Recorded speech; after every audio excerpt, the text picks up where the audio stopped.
जय श्री राधे कृष्ण मित्रों, इस दिव्य यात्रा में आपका स्वागत है।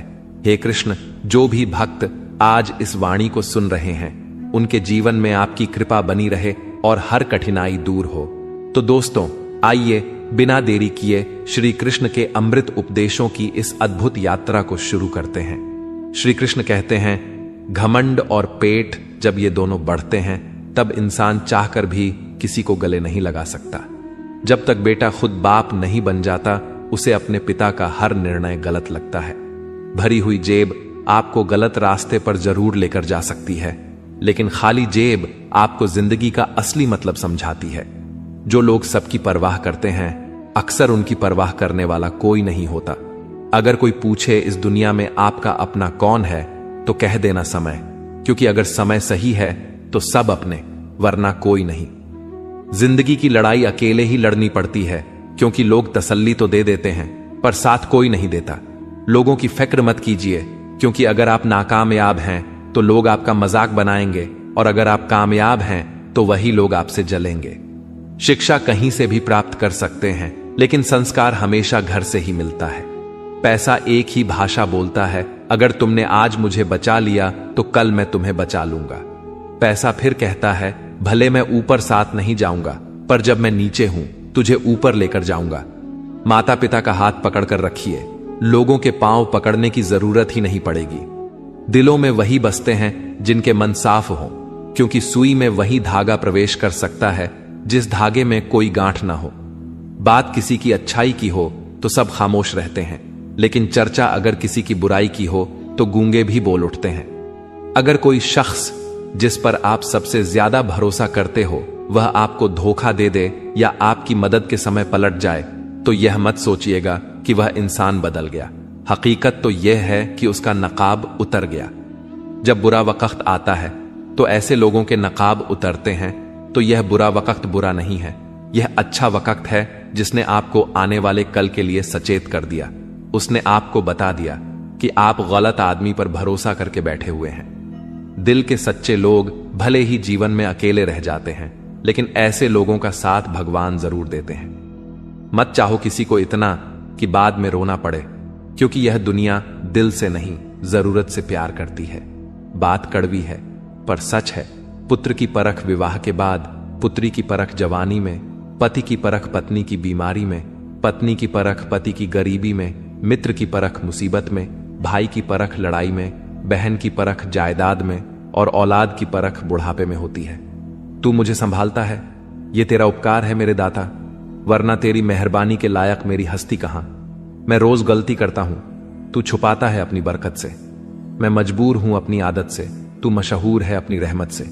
तू वैसा ही है जैसा मैं चाहता हूं, बस मुझे वैसा बना दे जैसा तू चाहता है। श्री कृष्ण कहते हैं, जिंदगी की रेस में जो लोग आपको दौड़कर नहीं हरा पाते हैं वही आपको तोड़कर हराने की कोशिश करते हैं। कृष्ण कहते हैं, मत सोच रे बंदे इतना जिंदगी के बारे में, मैंने ये जिंदगी दी है तो कुछ सोचा होगा तेरे बारे में। जरूरी नहीं कि हर समय जुबान पर भगवान का नाम आए, वह लम्हा भी भक्ति का ही होता है जब इंसान इंसान के काम आए।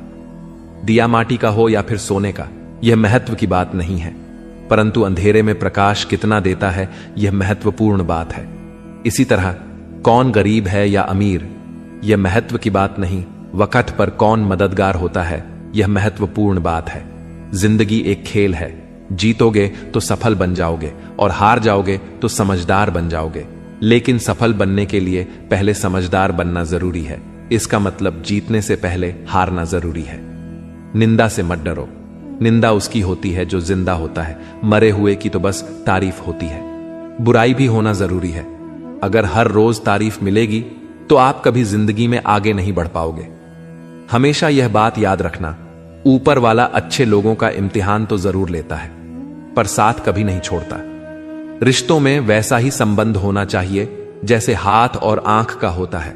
हाथ पर चोट लगती है तो आंखों से आंसू निकलते हैं, और आंसू आने पर हाथ ही उनको साफ करता है।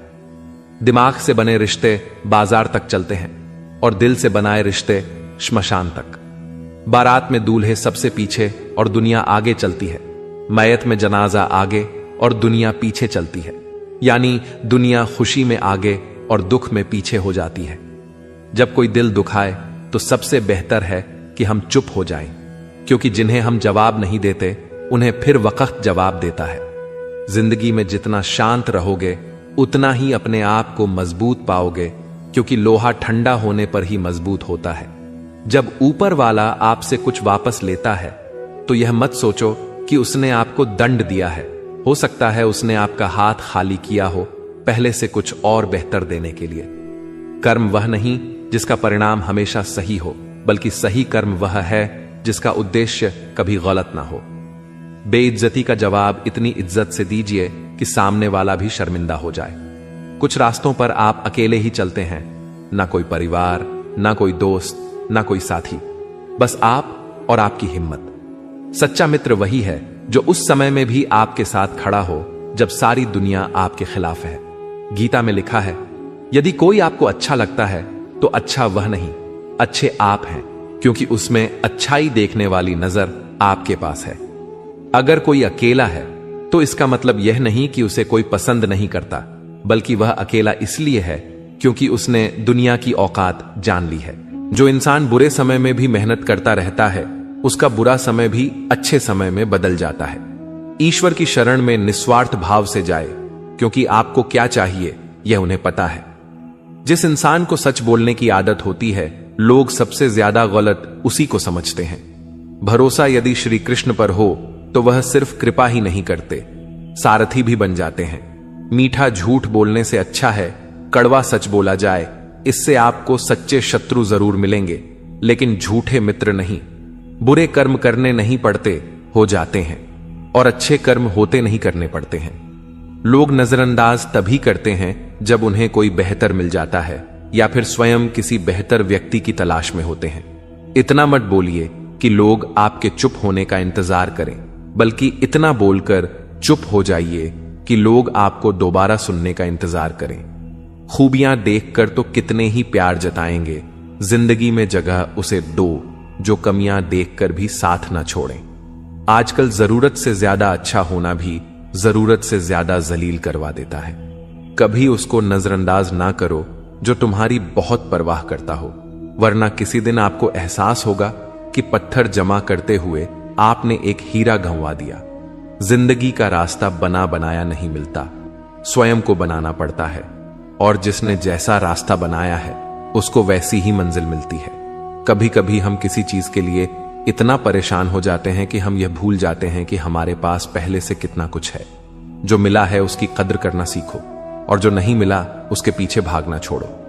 अगर तुम्हें लगता है कि जीवन ने तुम्हारे साथ अन्याय किया है तो थोड़ा धैर्य रखो। कुछ समय बाद जब तुम पीछे मुड़कर देखोगे तो तुम्हें समझ आएगा कि हर चीज अपने सही वक्त पर सही तरीके से हुई थी। कई बार जीवन तुम्हें किसी बड़े नुकसान से बचाने के लिए वह चीज नहीं देता जिसकी तुमने इच्छा की थी। इसलिए अगर कुछ छूट गया है तो दुखी मत हो, बल्कि यह सोचो कि शायद यह तुम्हारे भले के लिए हुआ है। हम अक्सर यह सोचते हैं कि हमें जो चाहिए वही सबसे अच्छा है, लेकिन जीवन को हमसे ज्यादा पता होता है कि हमारे लिए क्या सही है। इसलिए अगर कुछ नहीं मिला तो इसका मतलब है कि कुछ और बेहतर तुम्हारे लिए इंतजार कर रहा है। हर चीज जो जीवन में घटती है वह किसी ना किसी कारण से होती है। हम अक्सर उस कारण को उसी वक्त नहीं समझ पाते, लेकिन जब समय बीतता है तब हमें एहसास होता है कि जो हुआ वह हमारे भले के लिए था। अगर कोई चीज तुम्हारे पास आकर भी दूर चली गई तो इसका मतलब यह नहीं कि वह तुम्हारी नहीं थी। इसका मतलब यह हो सकता है कि वह तुम्हें किसी और रूप में किसी और समय पर मिलने वाली है। जो तुम्हारे लिए लिखा गया है वह किसी भी हाल में तुम्हें मिलेगा, लेकिन तब जब तुम उसके लिए पूरी तरह तैयार हो जाओगे। जीवन पहले आपको योग्य बनाता है, फिर आपको वह चीज देता है जिसकी आपने इच्छा की थी। जो चीज अभी आपके पास नहीं है, हो सकता है वह आपको तब मिले जब आपको उसकी सबसे ज्यादा जरूरत हो। इसीलिए जीवन के फैसलों पर सवाल मत उठाओ, बस भरोसा रखो कि हर चीज सही वक्त पर आपके पास आएगी। कभी कभी आप जिस चीज को अपनी सबसे बड़ी असफलता समझते हो वही आपकी सबसे बड़ी सीख बन जाती है। जीवन में कुछ भी व्यर्थ नहीं जाता, हर अनुभव आपको आगे बढ़ने के लिए तैयार करता है। बस खुद पर विश्वास रखिए। अगर आपने किसी चीज के लिए पूरी मेहनत कर ली और फिर भी वह आपको नहीं मिली, तो समझ लो कि वह आपके लिए बनी ही नहीं थी। जीवन हमेशा आपको वही देगा जो आपके विकास के लिए आवश्यक होता है। जो आपके जीवन में होना तय है वह किसी भी हाल में आपके पास आएगा, लेकिन जब तक वह नहीं आता तब तक खुद को उसके योग्य बनाओ। जीवन में कुछ भी संयोग से नहीं होता, हर चीज का अपना समय और कारण होता है। जीवन का हर मोड़ हमें किसी ना किसी कारण से मिलता है। जो कुछ भी आपके लिए तय किया गया है वह अपने सही समय पर आपके पास आएगा। इसे पाने के लिए आपको केवल धैर्य और विश्वास रखना होगा। श्री कृष्ण कहते हैं, जब जीवन के मार्ग पर अंधकार छा जाए, जब बाहर के सभी सहारे साथ छोड़ दें, तब मनुष्य यदि मेरे स्मरण में लग जाए तो वह अपने भीतर ऐसा प्रकाश पा जाता है जो संसार की किसी शक्ति से दबाया नहीं जा सकता। जब हम जीवन में किसी संकट से गुजरते हैं, जैसे किसी अपने का बिछड़ जाना, असफलता का सामना करना, बीमारी या धन की कमी, तब ऐसा लगता है मानो हर दिशा से रास्ते बंद हो गए हों। हम सोचते हैं कि अब क्या करें, किसका सहारा लें। ऐसे समय में अक्सर इंसान बाहरी सहायता ढूंढता है, किंतु उसे यह समझ नहीं आता कि असली शक्ति तो उसके भीतर है और वह शक्ति जागती है भगवान के स्मरण से। जब मनुष्य भगवान का स्मरण करता है, चाहे वह श्री कृष्ण हो, राम हो, शिव हो या कोई भी स्वरूप, तो उसका मन एक गहरे शांत स्रोत से जुड़ जाता है। श्रीमद् भगवत गीता में श्री कृष्ण ने कहा है, जो मनुष्य निरंतर मेरा चिंतन करते हैं उनकी आवश्यकताओं की पूर्ति मैं स्वयं करता हूं। यह केवल शब्द नहीं है, यह जीवन का गढ़ रहस्य है। संकट में जब हम भगवान को पुकारते हैं वह सुनते हैं, लेकिन उससे पहले हमारा हृदय हल्का होता है, हमारी घबराहट कम होती है। जिस मानसिक तनाव में हम फंसे होते हैं वह छंटने लगता है। यह ठीक वैसा है जैसे कोई बच्चा अंधेरे में डर जाए और तुरंत अपनी मां को पुकारे। मां उसके डर को खत्म तो नहीं करती, लेकिन उसकी उपस्थिति ही बच्चे को सुकून देती है। वैसे ही भगवान का स्मरण एक भावनात्मक सुरक्षा बन जाता है, जिससे डर धीरे धीरे पिघलने लगता है। जब हम भगवान का नाम लेते हैं तब हमारे भीतर की ऊर्जा, जिसे हम मानसिक शक्ति कहते हैं, जागने लगती है। हम डरने के बजाय साहसी हो जाते हैं। हम हार मानने के बजाय समाधान ढूंढने लगते हैं। हमारी सोच सकारात्मक हो जाती है, क्योंकि हम जानते हैं कि कोई तो है जो हमें देख रहा है। श्री कृष्ण स्वयं कहते हैं, संकट में मेरा नाम लेने वाला भक्त मेरा साक्षात सानिध्य अनुभव करता है। यह अनुभव बाहरी दुनिया को दिखाई नहीं देता, पर वह मनुष्य को भीतर से एक नया जीवन दे देता है। और यही है मानसिक शक्ति, वह शक्ति जो दुख में भी मुस्कान दे, जो भय में भी स्थिरता दे और जो अंधेरे में भी उजाले का एहसास कराए। इसीलिए जब जीवन में संकट आए तो उसे टालने की कोशिश मत करो, उसे सहो, पर अकेले नहीं। श्री कृष्ण के स्मरण के साथ उनके नाम का सहारा तुम्हें वह शक्ति देगा जो किसी किताब, किसी इंसान या किसी धन से नहीं मिलती। यह शक्ति तुम्हारे भीतर जन्म लेगी, जैसे अर्जुन को मिली थी, जैसे मीरा को मिली थी, जैसे हर उस भक्त को मिली जिसने संकट में कृष्ण को पुकारा। श्री कृष्ण कहते हैं, जो आया है वह जाएगा। दिन आता है फिर रात आती है, दुख आता है फिर सुख आता है। इस परिवर्तन को जो समझ गया वह जीवन के हर क्षण में शांत रहता है। यह संसार नित्य परिवर्तनशील है, कुछ भी स्थायी नहीं है। जो आज है वह कल नहीं रहेगा। यही जीवन की सबसे बड़ी सच्चाई है, जिसे समझकर इंसान अपने दुखों में भी धैर्य रख सकता है और अपने सुखों में भी विनम्र रह सकता है। श्रीमद् भगवत गीता में श्री कृष्ण ने स्पष्ट कहा, हे अर्जुन, सर्दी गर्मी, सुख दुख लाभानि सब क्षणिक हैं, आते हैं और चले जाते हैं, इसलिए इन्हें सहन करना सीखो। जब हमारे जीवन में दुख आता है, चाहे वह कोई कठिन परिस्थिति हो, आर्थिक संकट हो या अपनों का साथ छूट जाना हो, हम टूट जाते हैं। लगता है यह दुख कभी खत्म नहीं होगा, पर श्री कृष्ण याद दिलाते हैं कि जैसे हर रात का अंत होता है, वैसे ही दुख का भी अंत होता है। जैसे अंधकार के बाद उजाला आता है, वैसे ही हर पीड़ा के बाद सुकून आता है। एक बार की बात है, एक वृद्ध भक्त श्री कृष्ण की भक्ति में लीन रहता था। उसके जीवन में कई दुख आए। उसका बेटा बीमार पड़ा, खेती बर्बाद हो गई, घर में खाने तक को अन्न नहीं रहा।